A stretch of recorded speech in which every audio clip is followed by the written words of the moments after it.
Wala yan. Hindi matakot yan kay Satanas. Tayo, takutin ng Satanas. Di ba, malapit na tayo mag-take over. At isasama niya ang kanyang mga tagasunod sa impyerno na magiging kaharian nila. Impyerno kayo. Magkita-kita tayo doon. At huwag kayong matakot, sinasabi ko. Pumapunta tayo sa impyerno, marami tayo.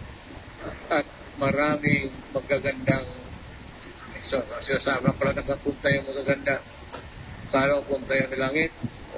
Yung magaganda nandoon sa impyerno rin.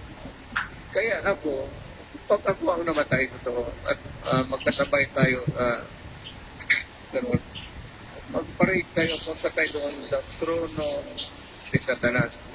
Ang gawin ko sa harap din yung sampalin ko yung inang Satanas na yan at pupulin ko yung ano niya, yung ikop, yung puntod niya, gawain natin balpakuwa. Sabayan natin ang inom doon. Wala yan, hindi matakot yan kay Satanas. Tayo, takutin ng Satanas. Di ba, malapit na tayo mag-take over.